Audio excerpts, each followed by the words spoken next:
Στέλιο, τι κάνουμε? Σκατά. Γιατί, Στέλιο? Γιατί είχαμε ένα τυχαίο γεγονός, Λοιπόν. το οποίο είναι ανεξήγητο και από τον ίδιο το Θεό.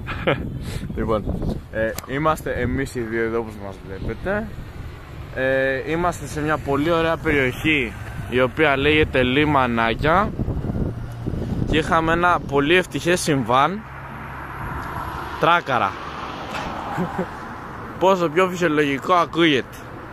Περιμένουμε τον επόμενο εθελοντή να γραφτεί από πίσω μας με μεγάλη μανία. Αυτή είναι η ρόδα. Το λάστιχο που σκίστηκε και ο λόγος για τον οποίο τράκαρα.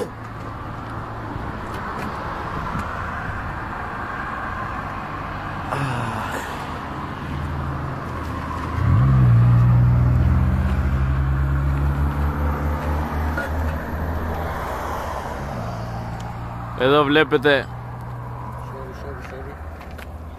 το κουκλί μου. Εδώ είναι η στάση την οποία κατεβάσαμε Μαζί με άλλα 5 κεραμίδια. μαζί με τα κεραμίδια εδώ όπως βλέπετε.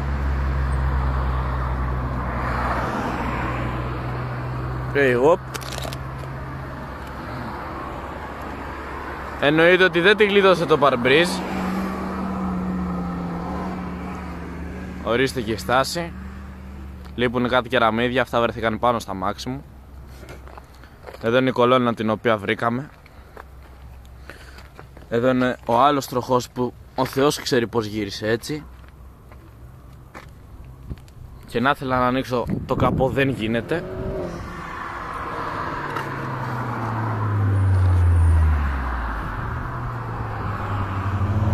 Αυτά τα ωραία.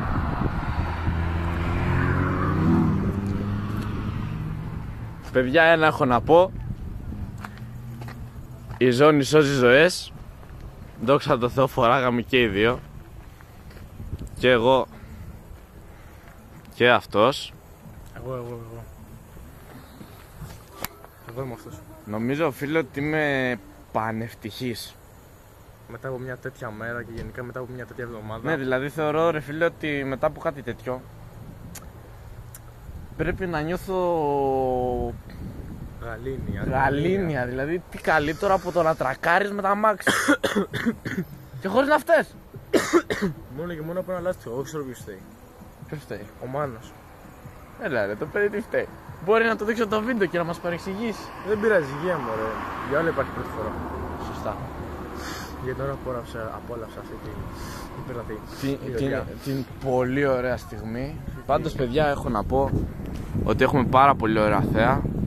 Έχουμε κάτι αστέρια, αλλά δεν φαίνονται στο βίντεο. Έχουμε και παρέα. Ναι, είναι εκεί ένα ζευγαράκι με μια κοπελίτσα που κρατάει φανάρι. Και εδώ απλά περιμένουμε το επόμενο καυλωμένο που θα έρθει να σκάσει πάνω μας. Με βλέπετε όμως έτσι, το τριγωνάκι. Να κάνουμε σωστά πράγματα. Απέναντι βλέπετε τη στάση πριν. Κάποιος την καθώς και αυτός. Και εδώ βλέπετε τη στάση μετά. Αυτά τα καλά, κυρίες και κύριοι. Τα λέμε αφού συνέλθει. Τσίκης.